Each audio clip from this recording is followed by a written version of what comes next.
Está con nosotros, tal como habíamos anunciado, el senador del Partido Colorado, Adrián Peña, quien nos acompaña esta mañana. ¿Cómo le va, Peña? Muy bien, muchas gracias por la invitación. Muy bien, bueno, imagino que... además en la carrera electoral. Además. También, Además en la carrera electoral. Bueno, pero hablemos ahora Estamos con varios frentes. en concreto sobre la actividad parlamentaria que comenzó hace algunas semanas, que tiene además allí un punto en el momento en que se reciba finalmente la ley de urgente consideración. De todas maneras, ustedes ya han accedido al anteproyecto, ya han propuesto cambios. ¿En qué áreas diría que el Partido Colorado está más interesado en intervenir en la ley de urgente consideración?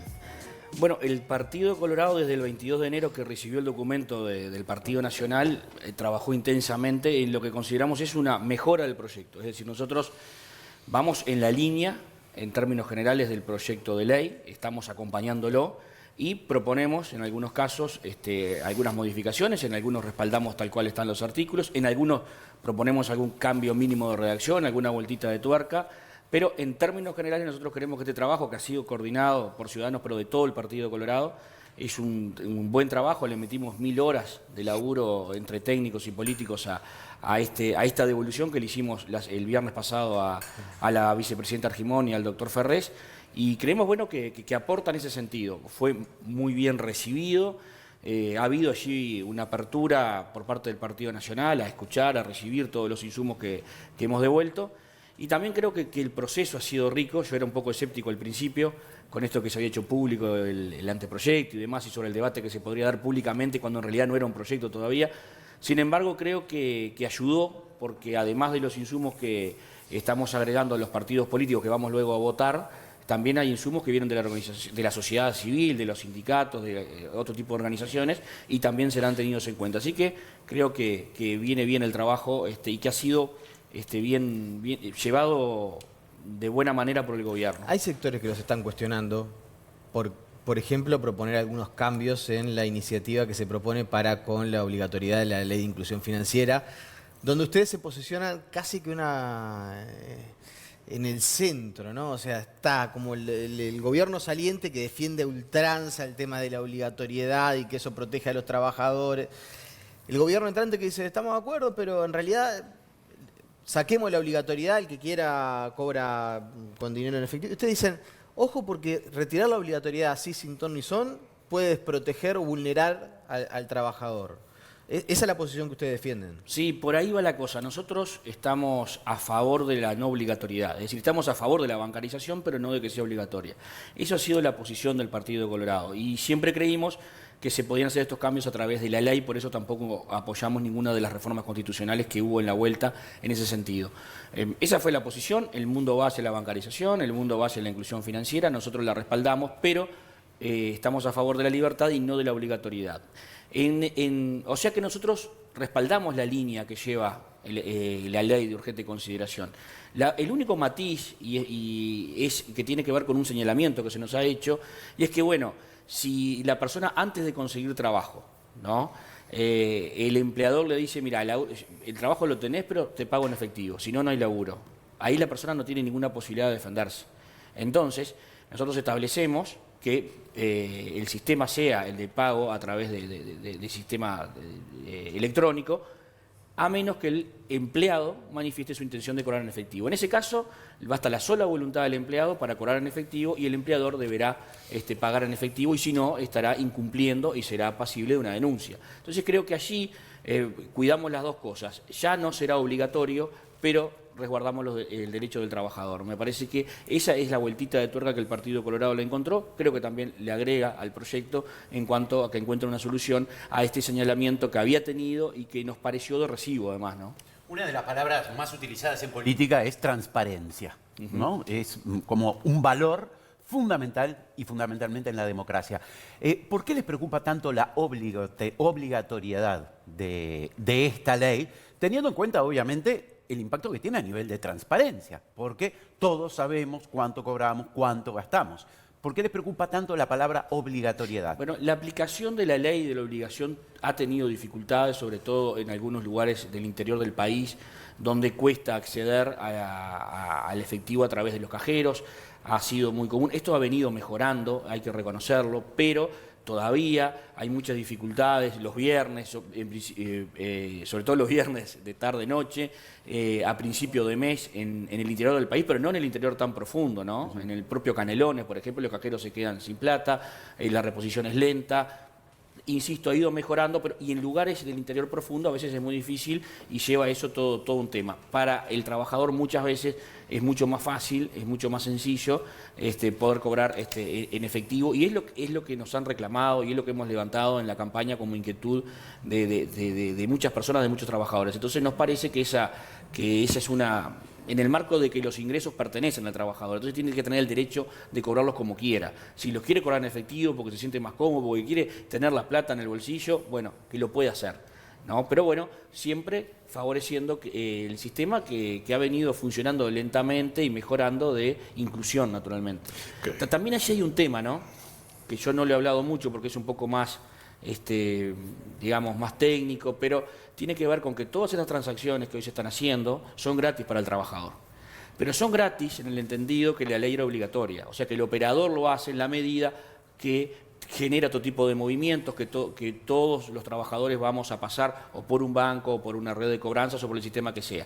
Si hay una corrida hacia el sistema en efectivo, bueno, esto se puede replantear porque era gratis en el marco de esa obligatoriedad. Entonces, ahí podría tener costos para el trabajador.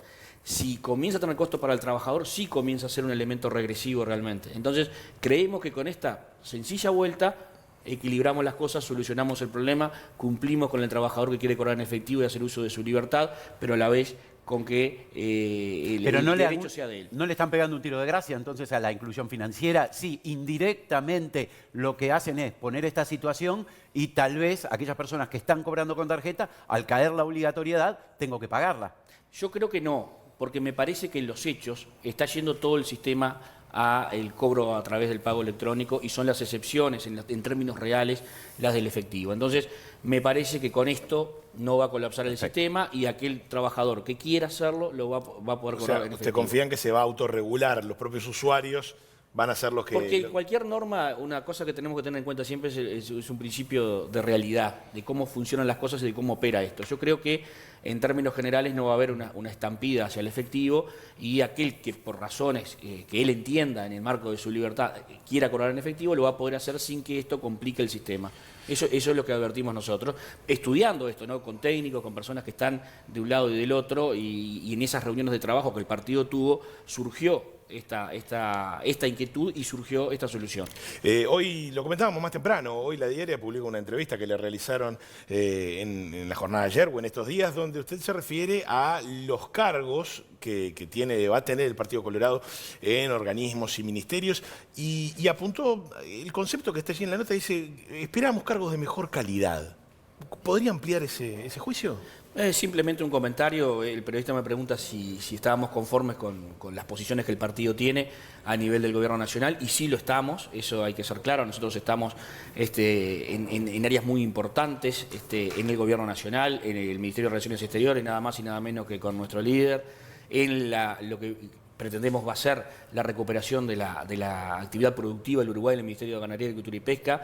Estamos al frente del Ministerio de Turismo, que, como sabemos, está generando ingresos por 2.000 millones de dólares, y estamos al frente de la educación, que fue un pedido del Partido de Colorado y un pedido contemplado por el Partido Nacional. O sea que acá no hay que ser desagradecidos y creo que el partido está bien representado y está en lugares donde pidió estar y donde va a tomar decisiones relevantes para el futuro del país. Entonces, ¿dónde está el matiz? En esta segunda etapa, donde tiene que ver con posiciones en el resto de los ministerios, en términos generales, podemos decir que por ahí la aspiración del partido era a tener posiciones, yo digo, de mayor calidad, o sea, de mayor relevancia. Pero en términos generales estamos conformes, y esto no supone, y esto sí lo quiero decir, ningún tipo de problema ni ningún tipo de ruido en la relación interna. Sí, por ahí creíamos que teníamos personas con competencia para algunas posiciones y no las tuvimos, pero esas personas con competencias para esas posiciones las pueden tener también los demás partidos y quizás hasta mayores. Entonces, bueno, esto surge de que el gobierno tiene que equilibrar entre todos los que participamos en el gobierno, y son 5 partidos, así que bueno, recibimos una propuesta de 30 posiciones y fue aceptada por el partido, y en estas horas estamos enviando al gobierno los nombres para que el presidente de la República los apruebe. Bueno, un poco sobre eso yo iba a centrarme. Usted dice, no queremos generar un ruido, no queremos que se interprete que hay una desavenencia, más allá de que entendemos que podríamos haber sido contemplados a un mayor nivel. Estamos a miércoles, jueves, viernes, el lunes asume el nuevo gobierno. ¿No se dilató bastante la designación de los directorios de las empresas públicas? O sea, no sabemos quién va a ser el presidente de UTE, presidente de Antel, de OCE, del Banco República, de la DGI. Y en eso, la transición, ¿no hubiera sido mejor tener un tiempo más pronunciado de por lo menos saber quiénes van a estar al frente de cada una dependencia? Que yo me imagino que ustedes deben tener la información, porque no creo que estén llamando a nadie hoy a 4 días de asumir el gobierno para decirle, mirá que vas a ser presidente de UTE a partir del lunes. Bueno, esto ha tenido 3 etapas, por decirlo de algún modo. La primera etapa fue la que negociaron directamente los líderes, que fue la designación de ministros, subsecretarios y directores generales de secretaría. Luego vino la etapa de la definición de direcciones y demás en la Administración Central, en los ministerios, que es lo que está culminando en estas horas. Y allí han habido otros elementos. En medio está la negociación por la ley de urgencia, en medio estuvo todo lo que tiene que ver con la presentación de la candidatura multicolor en Montevideo, en fin. Creo que quizás se dilató un poco, pero estamos en los tiempos. Y bueno, lo que tiene que ver con empresas públicas es una etapa posterior, y en esa etapa el primer insumo que se necesitaba era la aceptación o no del Frente Amplio, porque participa de ese esquema, y ahora que el viernes a última hora se conoció la aceptación del Frente en esos cargos, queda el resto de los cargos para definir con la coalición multicolor, digamos. Entonces, ahora estarían dadas las condiciones para comenzar esa negociación.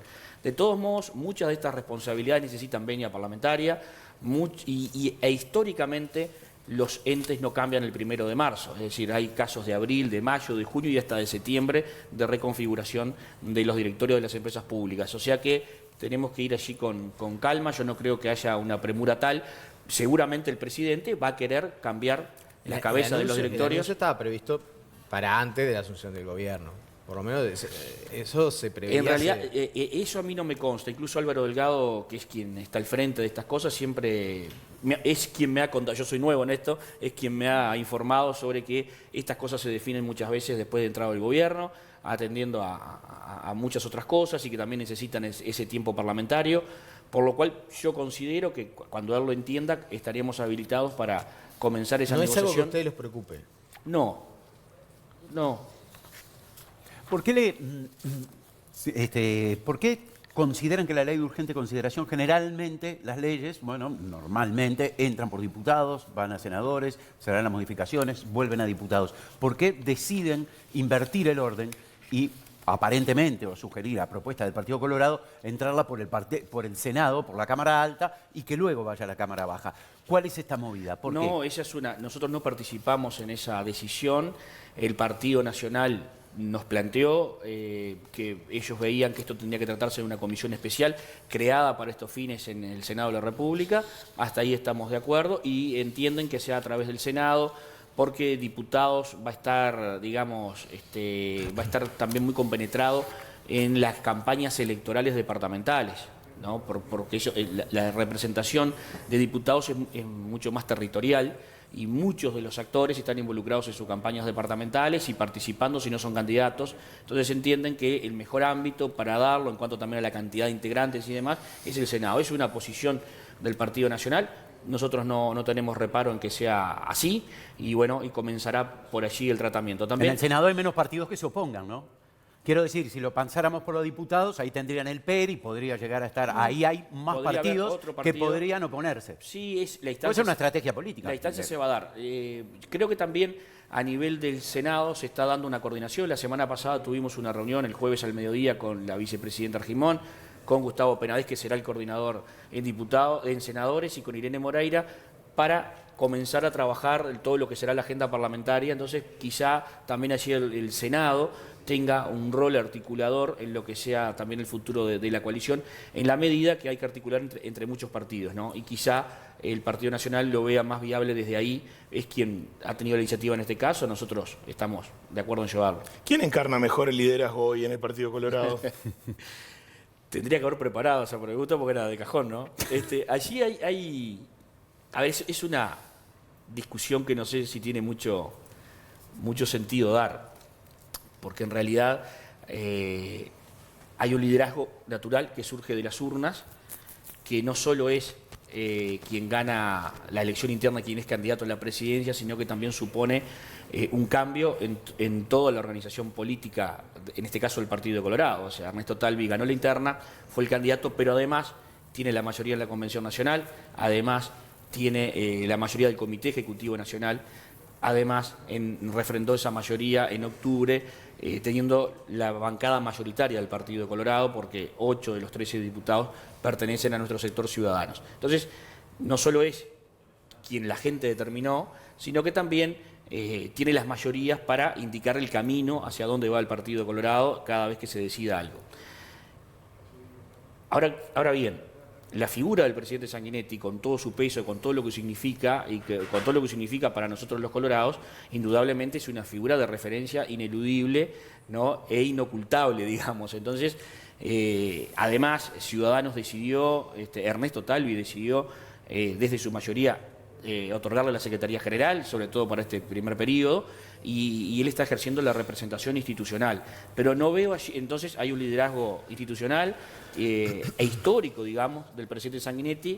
Tampoco veo allí que haya contradicciones, porque el partido viene trabajando de manera coordinada, Ernesto va a estar en la Cancillería, ocupado de sus cosas, Sanguinetti con su experiencia, ¿no? Y con una mayoría en el Comité Ejecutivo nuestra, donde hay equilibrios, es un ida y vuelta interesante, me parece, para el partido, y me parece que lo potencia. No veo allí un enfrentamiento, una contradicción. Pero ayer hacemos alusión desde ya a un intercambio que hubo en redes sociales con Supar Tabaré Viera sobre el tema del liderazgo en el Partido Colorado. Ahí vemos el tuit de Tabaré Viera, que dice: el líder del Partido Colorado es Talvi, no Sanguinetti, afirmó Adrián Peña. Talvi fue ganador de la interna en 2019, por ello fue candidato a presidente del partido. El líder es otra cosa. El Partido Colorado hoy no tiene un líder, tiene por lo menos dos, Sanguinetti y Talvi. Lo que le pregunto, Peña, digamos, la consideración de Sanguinetti como líder, más allá de su indudable fuerza e inserción dentro del partido, ¿no va en contra de esa renovación generacional que muchos votantes también le están pidiendo? Bueno, nosotros pusimos una candidatura y un proyecto alternativo al que lideraba el presidente Sanguinetti. Obviamente creemos en la renovación, obviamente creemos en que es necesario generar instancias superadoras dentro del partido. Pero acá hay un gran porcentaje de colorados que respaldaron al presidente y cuenta, además de todo su respaldo, de su bagaje, de su posición histórica dentro del partido, con un respaldo popular importante, y eso no se puede omitir. Entonces, son dos posiciones claras. Es verdad que somos sectores con perfiles diferentes, si no seríamos un único sector, somos dos sectores que tenemos visiones distintas, perfiles distintos dentro del Partido Colorado. Yo entiendo también lo que expresa Tabaré. Yo ya respondí esto ante una pregunta, yo no salgo a hablar de estos temas, me preguntaron quién es el líder. Bueno, para mí es por esto. Nada más, Tabaré tiene otra posición y además... ¿Pero habló con Tabaré Viera después de este tuit? Con todo el tiempo hablo con Tabaré porque tengo una muy buena relación, estamos coordinando todo. Pero no es casualidad que haya puesto el No, para nada. Él entiende, me lo dijo, yo entiendo que hoy tenemos dos líderes. Uno es Sanguinetti, que es mi líder, y el otro es Talvi, que tuvo la mayoría. Yo creo que además de ser candidato... Ahora, no le dijiste Tabaré, la próxima, no me mate por Twitter. Decímelo. Bueno, seguramente él quiere dejar sentada públicamente esa posición ante mi declaración, ante la respuesta de que el líder era Talvi, y él quiere que su sector se manifieste. Me parece bien. O sea, Tabaré es un colorado de todas las horas, es un tipo leal al partido. Difícilmente yo pueda estar discutiendo con Tabaré, y menos públicamente, porque sé que es un compañero de ruta. Más allá de que podamos tener visiones distintas en algunos temas, y eso parece sano y parece bueno, ¿no? Le hace bien al partido también. Perfecto. Con respecto a ANCAP, ¿cómo viene planteada la situación? Con la postura, obviamente, previa, ¿no? El compromiso que firmaron los partidos antes de integrar la coalición multicolor, ¿no? Y esas cosas que uno acompañan y que otras no se han comprometido. ¿ANCAP en qué lugar está? Bueno, con respecto a ANCAP no hay novedad, digamos. Nosotros es lo que planteamos en octubre, cuando se nos presentó el borrador aquel original para lo que terminó siendo el compromiso por el país. Allí nosotros pedimos que ese artículo o esa propuesta fuera sacada del compromiso porque no estábamos en condiciones de comprometernos a respaldar eso en el periodo de gobierno, en este gobierno. El compromiso, perdón, ¿cuándo se firmó? El compromiso se firmó entre la elección de octubre. Luego de la primera correcto. Y significó el respaldo de los 5 partidos políticos a la candidatura de la calle Pou. Fue refrendar ese documento y allí están las cosas que nos obligan, a las cuales está comprometido el Partido Colorado y son las que siempre va a respaldar. En las otras estamos dispuestos a hablarlo, estamos dispuestos a conversar, por supuesto a escuchar y por qué no apoyar, pero no necesariamente estamos obligados a cosas que están por fuera del acuerdo y menos estamos obligados a que vayan en la ley de urgente consideración. Nosotros, además, esta posición fue en su momento, y entiendo que hoy también, compartida por Cabildo Abierto y por el Partido Independiente. Nosotros creemos que este es un tema complejo, el negocio de los combustibles es un tema de una alta complejidad, que necesita un análisis técnico muy profundo, hay que evaluar todos estos temas. Y bueno, en caso de que esto se plantee, que puede pasar, nosotros estamos dispuestos a analizarlo y discutirlo, pero quizá, o entendemos, que no en el marco de la ley de urgencia por los tiempos y por la necesidad de tratar con mucha profundidad el tema. A ver si lo entiendo. ¿Fue una sorpresa para ustedes encontrarse con el tema de la importación de combustibles en la ley de urgente consideración? No pensamos que fuera a venir, sí. No sé si sorprendidos, pero dijimos, mirá, esto, qué raro que venga, pero también creo que también es legítimo que el Partido Nacional lo pusiera en la ley en la medida que reafirma su voluntad de ir por ese camino. Entonces, Ahora, entiende que claramente dentro del espacio de la coalición multicolor, que en realidad quedó el término, nunca sí, se oficializó. Fue pero bueno, medio marketinero. la gente lo entiende. Coalición multicolor, ¿usted cree que no están las voluntades para avanzar en esa iniciativa? Así como está redactado, en principio no, pero puede venir, hay que ver qué viene en la devolución, qué es lo que plantea el proyecto real de ley, y si plantea de repente un tiempo para analizar esto por fuera, bueno, hay que analizarlo. Así como está, nos parece que no, que conviene sacarlo de la ley y en todo caso analizarlo aparte.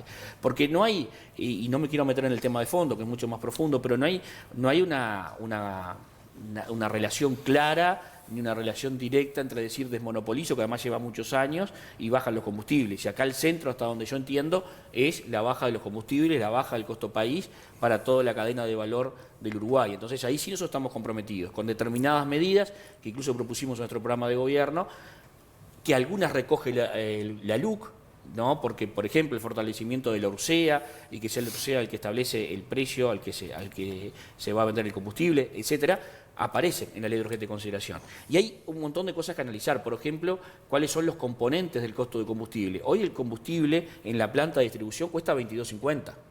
Lo otro son otras ganancias, impuestos y el fideicomiso del transporte, que son 3,50 pesos. Entonces, cuando vos sacás todo eso y el combustible en la planta de distribución tiene un costo similar a la región, un poco más alto, pero ahí tenemos mucho para mejorar en ANCAP, se ha demostrado, mucho para mejorar los negocios que hoy dan pérdida, que cargan costos al combustible, mucho para mejorar en las plantas que tienen capacidad ociosa.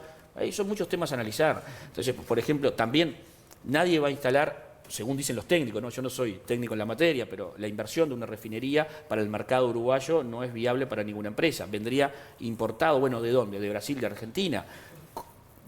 Todos sabemos cuál es la situación de Brasil. Vamos a depender en parte del abastecimiento de la Argentina. Hoy el sur de Brasil tiene problemas de abastecimiento de combustible.